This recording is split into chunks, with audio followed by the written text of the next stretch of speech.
Salam kerahiman. Kita ketemu lagi ya untuk melanjutkan pengajaran tentang jam kerahiman ilahi bagian kedua. Minggu lalu kita sudah bahas jam kerahiman ilahi bagian pertama dan hari ini kita bahas yang bagian kedua. Kita doa dulu ya. Dalam nama Bapa dan Putra dan Roh Kudus. Amin.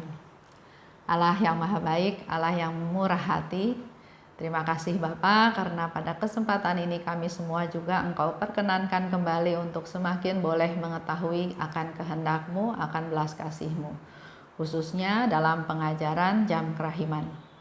Minggu lalu kami sudah membahasnya Tuhan, agar hari ini kami semakin mendapat banyak apa yang Engkau kehendaki dalam jam kerahiman.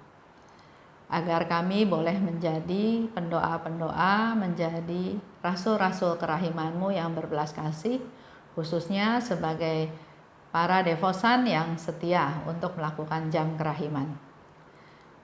Kirimkanlah Roh Kudus-Mu Tuhan agar menerangi hati kami, pikiran kami, pendengaran kami, dan memberikan pencerahan-pencerahan untuk kami dapat melakukannya sebaik-baiknya. Kemuliaan kepada Bapa dan Putra dan Roh Kudus, seperti pada permulaan, sekarang, selalu, dan sepanjang segala abad. Amin. Dalam nama Bapa dan Putra dan Roh Kudus. Amin. Ya, jam kerahiman bagian kedua. Saya awali dengan apa yang dikatakan oleh Bapak Yohanes Paulus kedua pada tanggal 22 April tahun 2001. Hati Yesus yang ditembus tombak, dari mana mengalir darah dan air, adalah demi keselamatan kita. Lewat misteri hati yang terluka ini, kasih Allah yang penuh belas kasih terus menyebar ke seluruh dunia untuk seluruh umat manusia di zaman kita. Itu yang dikatakan oleh Bapak Paus Yohanes Paulus kedua. Merenungkan sengsaranya Tuhan ya. Jadi waktu Yesus lambungnya ditombak, mengalir darah dan air, dan darah dan air itu adalah untuk keselamatan kita, untuk keselamatan Bapak Ibu Saudara seluruh dunia.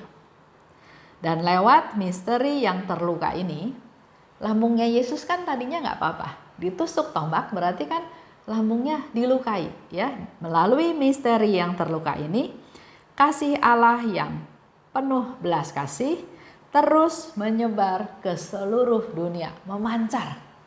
Sinar-sinar kerahiman ini, darah dan air memancar ke seluruh dunia. Di zaman kita, devosi ini ada di zaman sekarang ini. Ya. Dan di situ dikatakan lagi oleh Bapak Paus, dunia masa kini membutuhkan sikap yang baru, yaitu sikap belas kasih. Kita coba refleksi juga ya dengan zaman COVID seperti sekarang ini.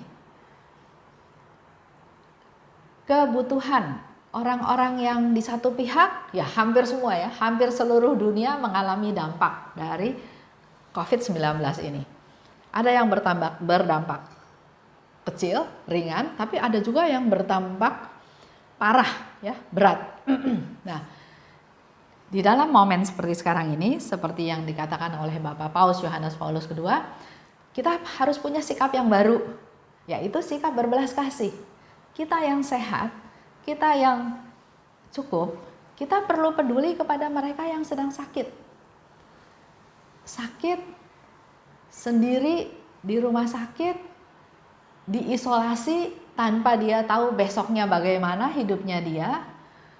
Ada lagi sebagian orang yang bilang orang yang positif COVID itu dengan dikasih obat-obat yang keras yang menyebabkan bisa merusak juga anggota tubuh yang lain, organ tubuh yang lain. Peduli lagi, oke, itu yang sakit, kita perlu berdoa buat mereka. Yang sekarat, bahkan yang meninggal, ya. Ada keluarganya yang meninggal, nggak terima, mereka rebut jenazahnya, mereka buka lagi.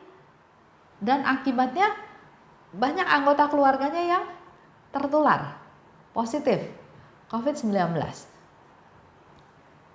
Buat yang sehat, ruang geraknya juga terbatas. Yang tadinya bisa jualan nggak bisa jualan. Yang tadinya bisa bekerja, nggak bisa bekerja. Perusahaannya tutup, di PHK, dikurangi jumlah jam kerjanya. Padahal mereka butuh hidup sehari-hari. Nah, hanya dengan sikap belas kasih kita bisa bantu mereka. Secara materi, secara memberi pekerjaan, memberi peluang-peluang bisnis barangkali, mensupport apa yang mereka lakukan supaya ada hasilnya. Dan juga berdoa.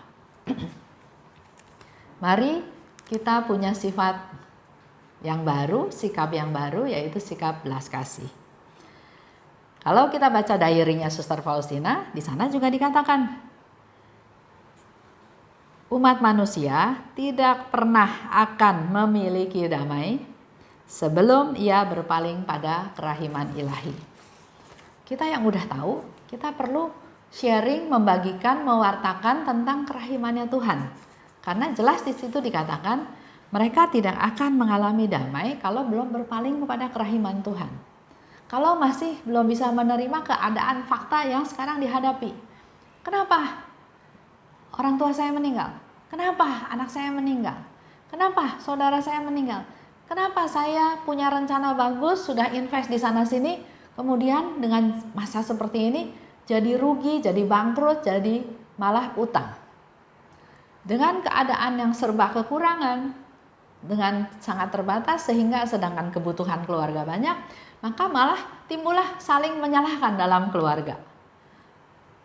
Bukan menjadi harmonis, malah menjadi saling menyalahkan, malah ribut.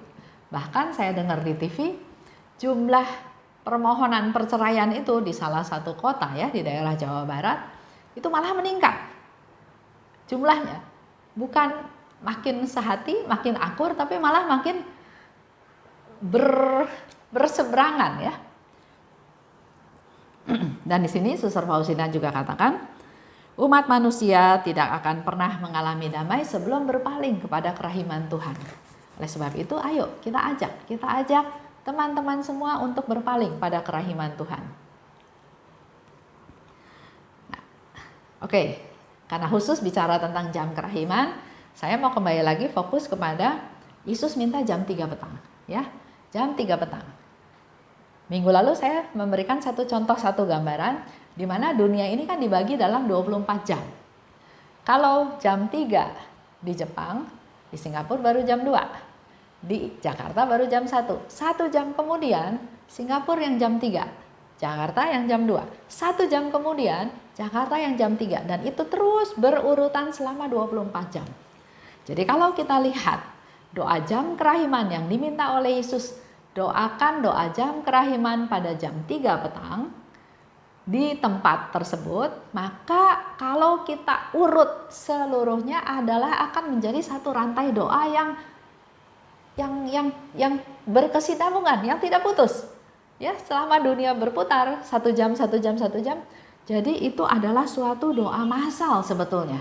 Doa jam kerahiman adalah doa massal. Serempak jam 3 petang di suatu tempat di negara Indonesia bagian barat, jam 3 petang.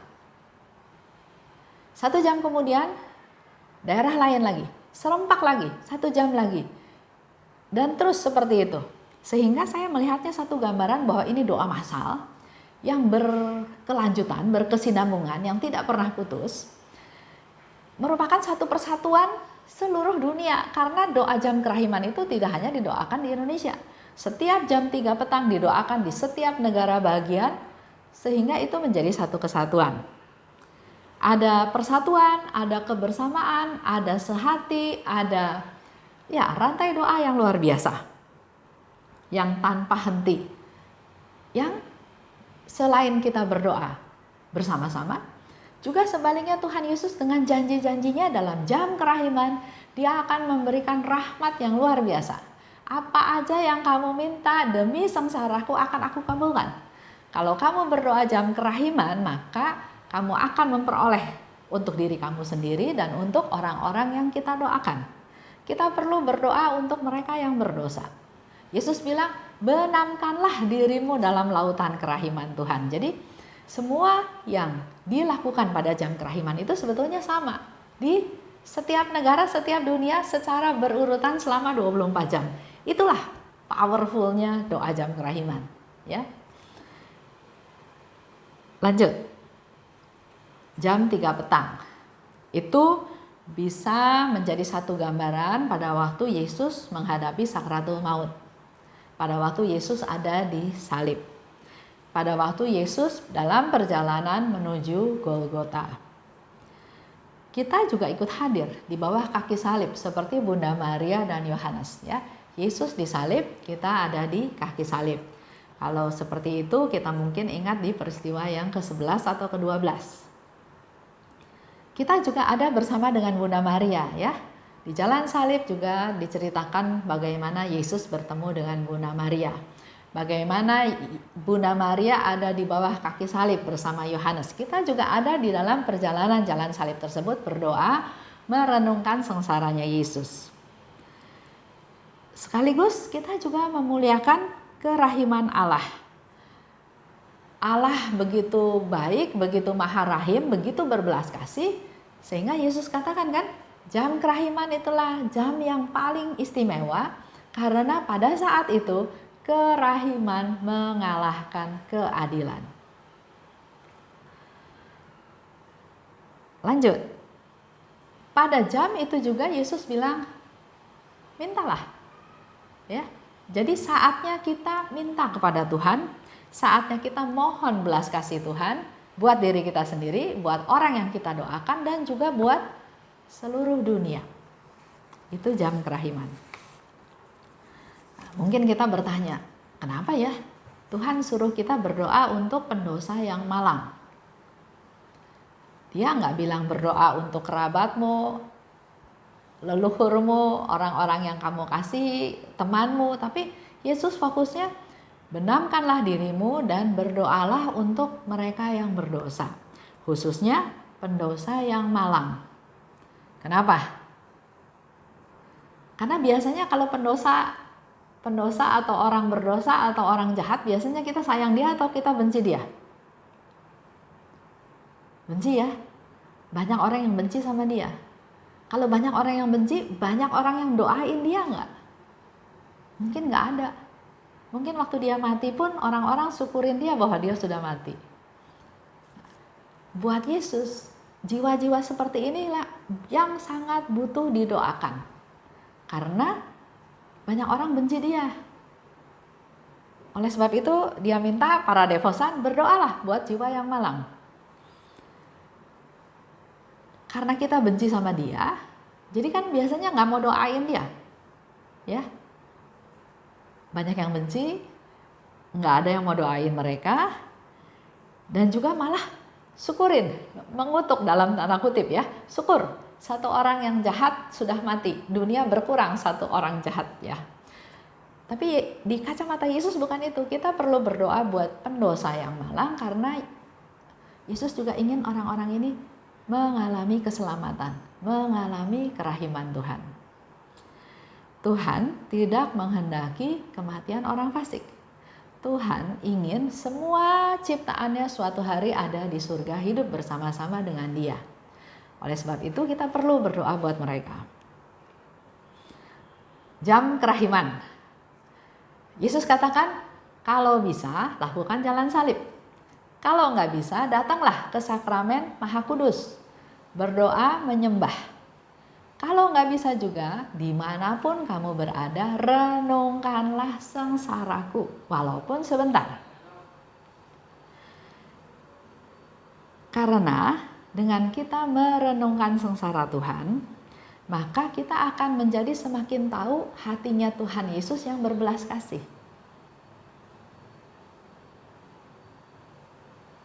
Contoh, waktu di atas salib, si penjahat itu bilang kepada Yesus, kalau engkau datang kembali, ingat aku. Yang dilakukan oleh Yesus adalah dia mengasihi si pendosa yang bertobat. Nah, dari situ kita belajar dari nggak ngerti, mencoba mengerti. Kenapa ya?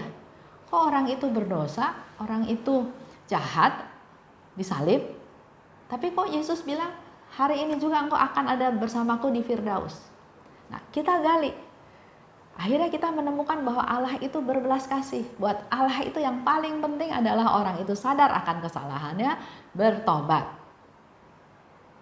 Dan rahmat kerahimannya mengalir tanpa hitung-hitungan, tanpa memperhitungkan dosa daripada orang itu. Kita pun belajar, kita pun menggali. Oleh sebab itu Yesus minta, renungkanlah sengsaraku walaupun sebentar. Dari situ kita juga bisa meneladani Yesus. Orang yang jahat pada Tuhan, yang serdadu yang mau nangkap Yesus ya, kan oleh si Petrus dipotong kupingnya ya. Yesus nggak setuju dengan tindakan tersebut. Yesus tempel lagi kupingnya. Dia bilang sama Petrus, nggak boleh, kamu nggak boleh melukai orang, menyakiti orang. Nah, di situ pun kita meneladan, walaupun ada orang menyusahkan kita, membuat kita menderita, Yesus kasih contoh bukan dibalas, bukan masa bodoh. Tapi dia care, dia peduli, dia nggak dendam, dia malahan memberikan yang bisa diberikan, yang terbaik, yang dibutuhkan oleh orang tersebut. Dan dari permenungan tentang sengsara Yesus tersebut, step by step kita bisa menimba rahmat yang istimewa. Nggak instan ya, nggak bilang saya renungkan terus saya dapat semuanya, nggak bisa. Yang dibutuhkan adalah merenungkan sengsara Yesus. Dengan demikian, pertama, kita jadi tahu hatinya Yesus yang berbelas kasih. Yang kedua, kita meneladan apa yang dilakukan oleh Yesus. Dan yang ketiga, dari situ nanti kita akan memperoleh rahmat istimewa. Kita bisa jadi orang yang peduli nantinya, suatu hari nanti. Peduli kepada mereka yang berdosa. Peduli juga kepada musuh-musuh Yesus, termasuk juga peduli kepada musuh-musuh kita. Musuh Yesus siapa? Serdadu, Imam Agung, Pontius Pilatus, orang-orang yang nyiksa Yesus, yang senang lihat Yesus menderita, yang memaku tangan Yesus, yang memahkotai Yesus dengan mahkota duri. Kita bisa peduli juga sama mereka, akhirnya kita bisa berdoa buat mereka. Dan juga sekaligus dengan merenungkan sengsara Yesus, kita juga jadi peduli pada orang-orang yang terancam kehidupannya. Kita jadi lebih iba, lebih mudah berbelas kasih. Nah, di dalam jam kerahiman, prakteknya adalah yang diminta oleh Yesus adalah pertama, benamkan dirimu. Pada jam 3 petang, ya, benamkanlah dirimu. Membenamkan diri dalam lautan kerahiman Tuhan. Dalam sinar-sinar kerahiman merah dan pucat. Membenamkan diri artinya menyerahkan diri. Tanpa syarat ya, nggak pakai syarat A atau B. Membenamkan diri, ya sudah terserah Tuhan. Masuk ke dalam samudera kerahiman Tuhan. Di dalam samudera kerahiman, karena sudah berserah pada Tuhan, sudah menyerahkan diri pada Tuhan, sudah tidak merasakan lagi kekhawatiran, rasa sakit, penyakit, dan menyadari bahwa saya ini nggak punya apa-apa. Udah nggak kelihatan, yang ada adalah kerahiman Tuhan aja. Ya. Kalau kita berdoa biasa kan kadang-kadang masih dalam doa masih khawatir, masih ada bayangan kesel, marah, dendam barangkali ya, atau ada harapan yang belum tercapai. Tapi kalau dalam jam kerahiman itu, benamkan dirimu, udah nggak ada. Kalau saya membenamkan diri dalam lautan kerahiman Tuhan, udah nggak ada Ester lagi. Yang ada adalah lautan kerahiman Tuhan. Yang ada adalah saya sudah dibungkus oleh kerahiman Tuhan. Nggak perlu takut lagi, nggak perlu sedih lagi, nggak perlu khawatir lagi, karena kerahiman Tuhan sudah membungkus saya, sudah menutupi saya dengan kerahiman Tuhan. Yang ada adalah hanya kerahiman Tuhan. Itu yang tentang membenamkan diri. Nah, pesan saya untuk para imam. Jadi sebelum masuk ke pesan pada imam ya, saya mau kasih tahu bahwa Yesus bilangnya jam kerahiman, bukan menit kerahiman, bukan detik kerahiman. Jadi perlu suatu proses, perlu suatu waktu. Jam 3 petang, benamkanlah dirimu dalam lautan kerahimanku. Benamkan, masuk ke dalam yang udah nggak ada lagi pikiran saya, kekhawatiran saya, masalah saya. Yang ada hanya adalah lautan kerahiman Tuhan. di mana yang saya rasakan adalah belas kasih Tuhan, pelukan Tuhan, kasihnya Tuhan, itu sampai mengalami hal tersebut. Baru kemudian renungkan sengsara Tuhan. Jadi kita masuk menyatu dengan Tuhan. Nah, pesan untuk para imam, kita lihat di 414. Aku ingin agar gambarku dihormati secara publik. Itu yang dikatakan oleh Yesus. Gambar Yesus yang dihormati secara publik pada Jumat Agung ya. 414 itu pada Jumat Agung pada pukul 3 petang aku memasuki kapel, kata Suster Faustina ya.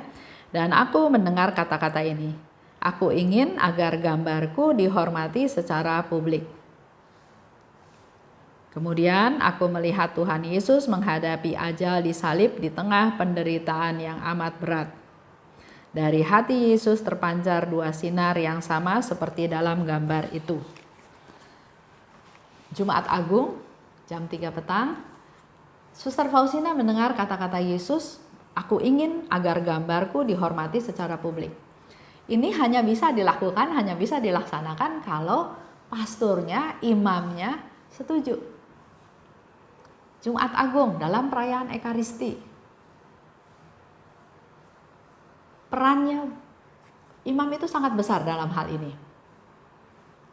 Perlu wewenang imam, sehingga kita perlu memberitahukan kepada imam bahwa penghormatan gambar Yesus yang Maha Rahim tersebut, gambar kerahiman ilahi ini, diminta oleh Yesus sendiri.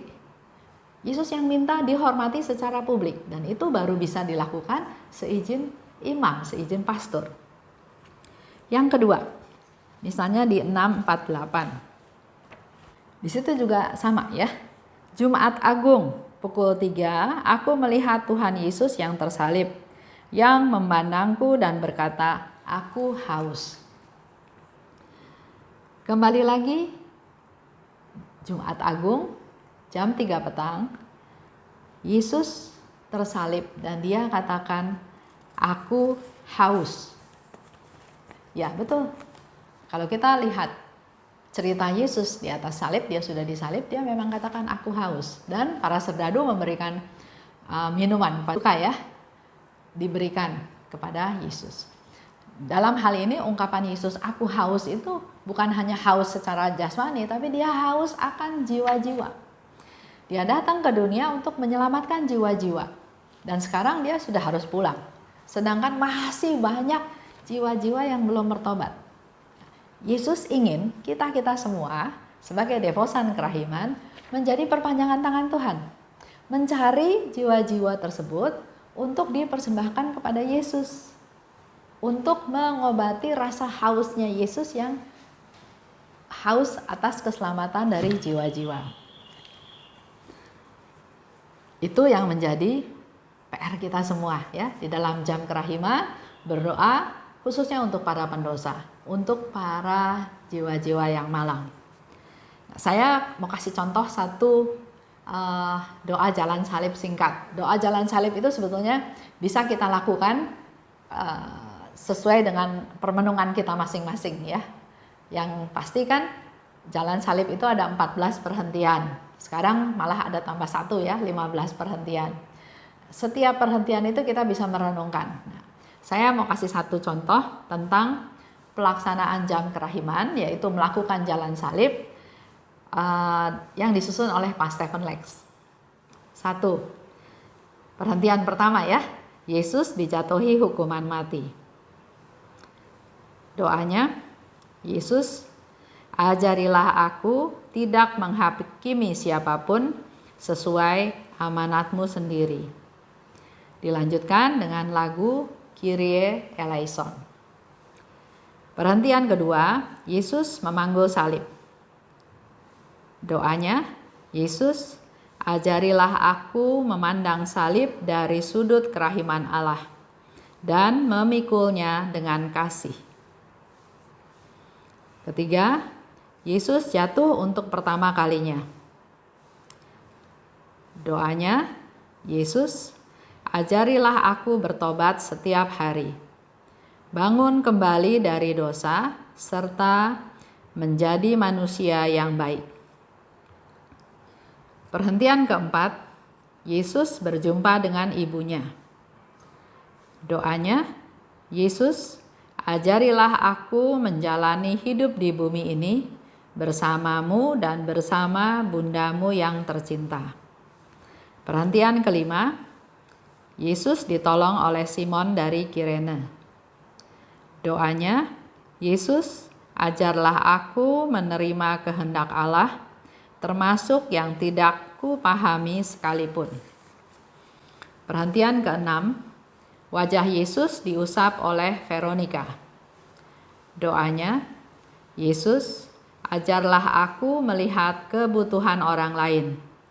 Patahkanlah cinta diriku serta ketidakpedulianku. 7. Yesus jatuh untuk kedua kalinya.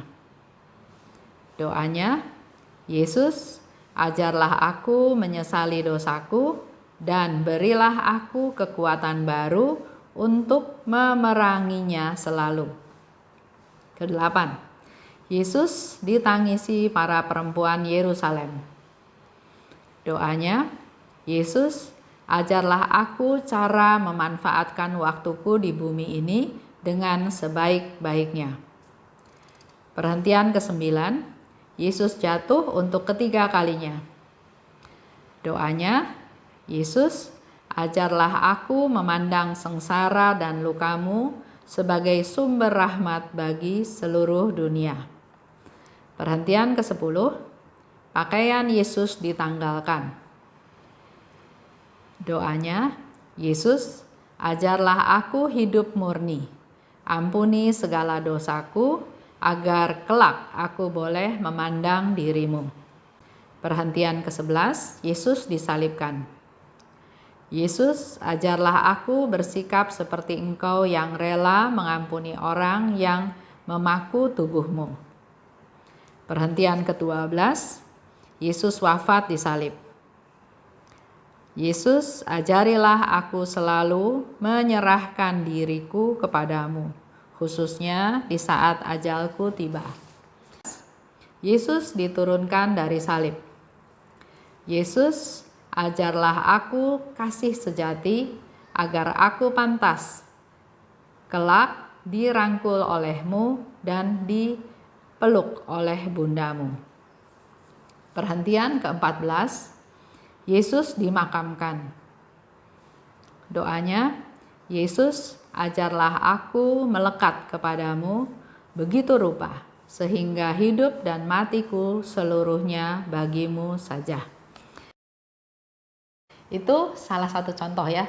Banyak contoh-contoh doa jalan salib singkat. Ini saya ambil karena salah satunya adalah karena Pak Stephen Lex yang buat, itu guru saya. Dan yang kedua, di sini Pak Stephen Lex mengajar kita untuk minta kepada Tuhan untuk mengajar kita. Ajarlah ya, selalu Yesus ajarlah aku. Yesus ajarlah aku. Melalui peristiwa demi peristiwa di jalan salib, kita minta kepada Tuhan untuk mengajar kita. Itu jalan salib.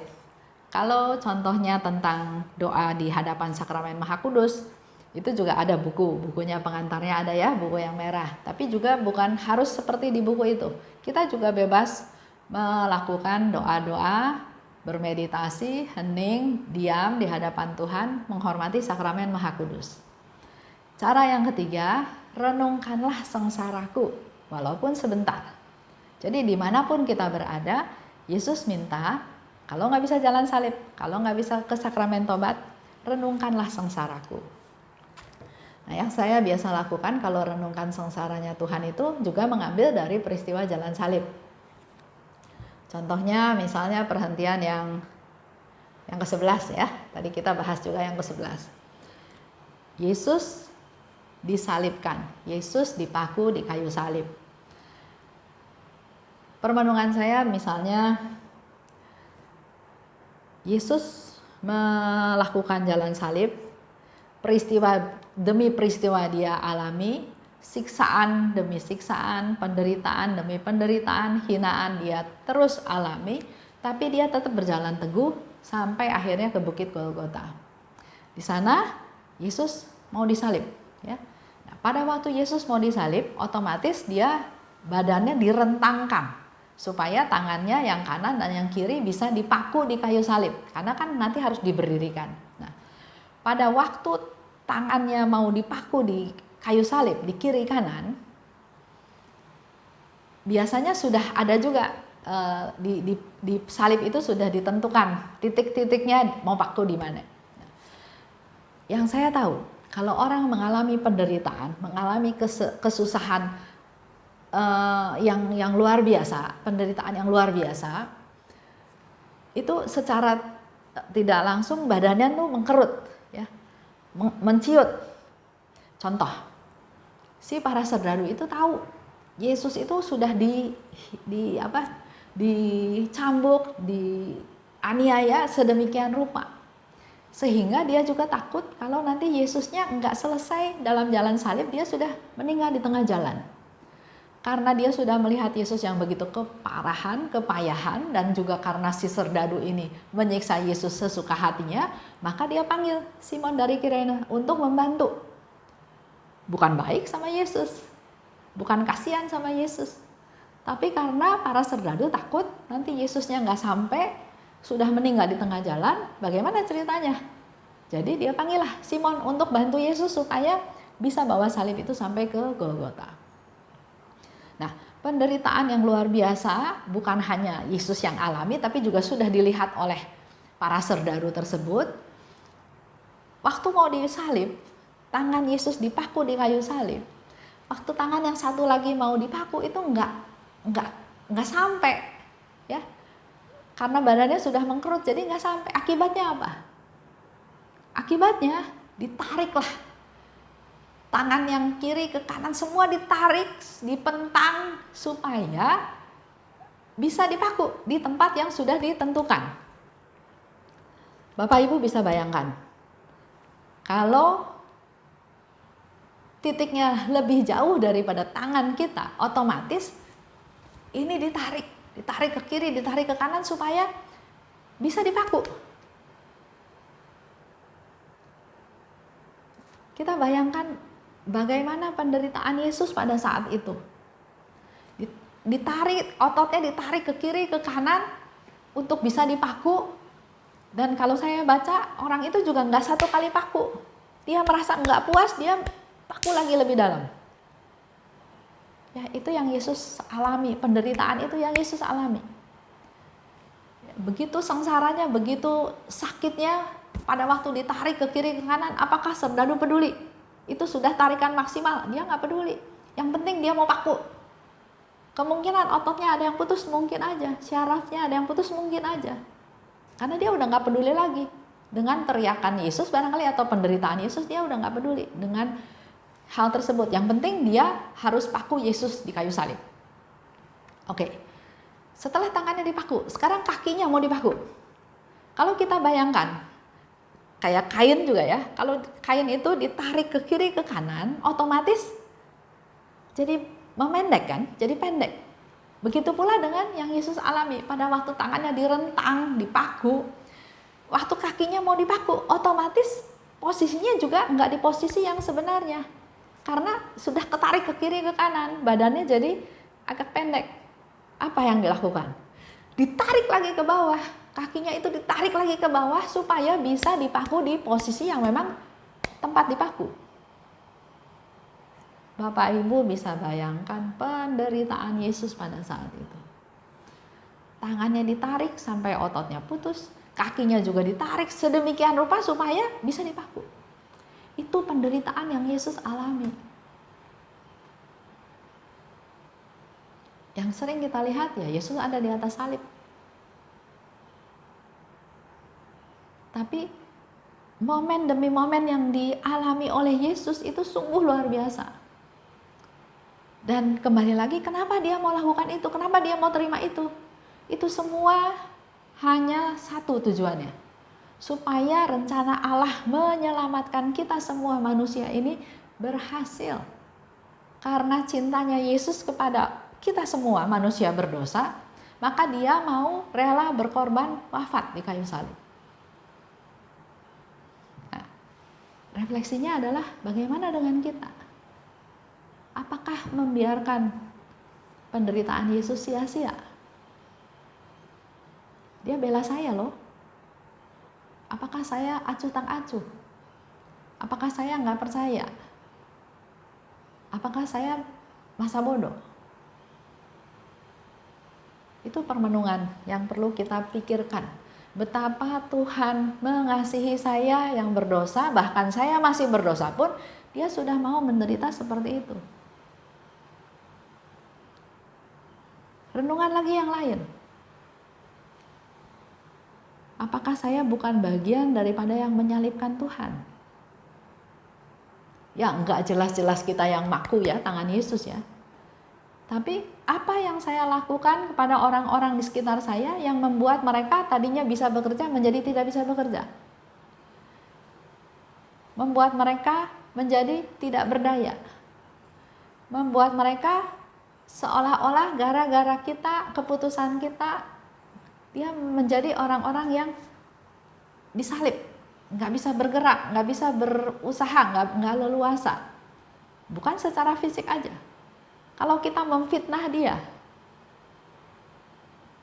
orang jadi nggak percaya sama dia. Apakah bukan artinya juga kita menyalibkan dia?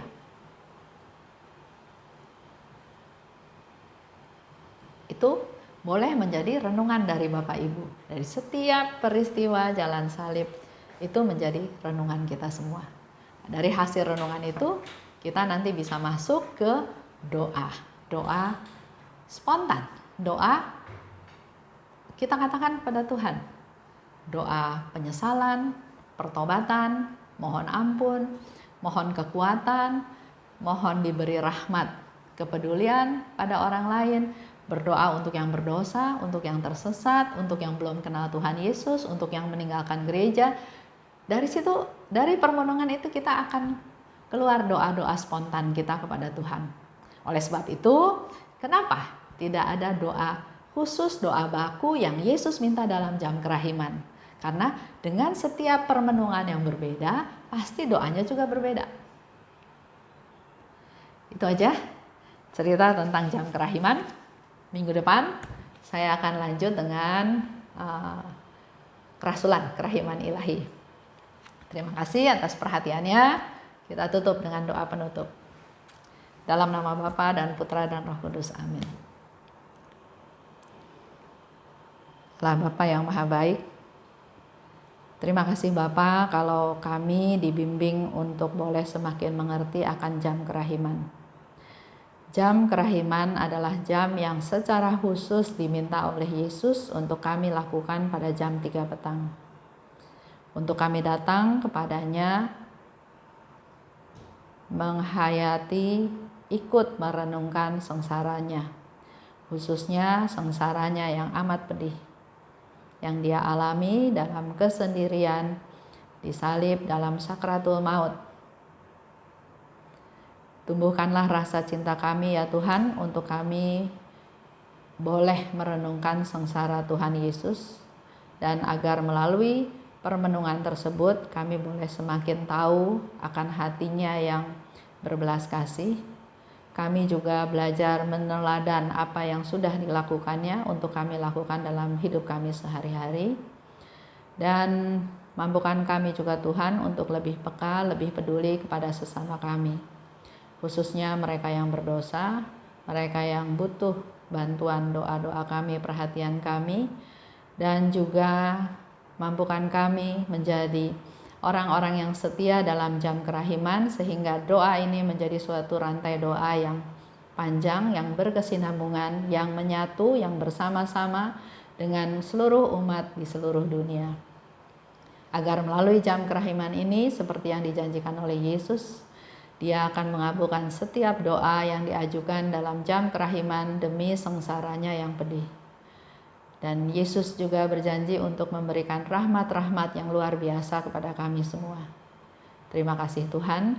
Dalam nama Yesus kami berdoa dan bersyukur. Amin. Dalam nama Bapa dan Putra dan Roh Kudus. Amin. Salam kerahiman.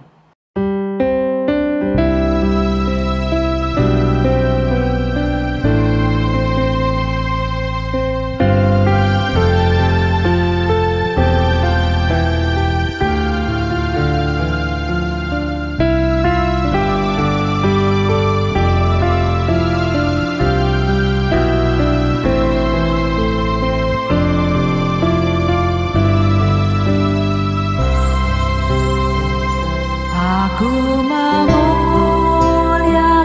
kerahiman Tuhan. Aku memuliakan kerahiman Tuhan. Aku memuliakan kerahiman Tuhan. Aku memuliakannya. Aku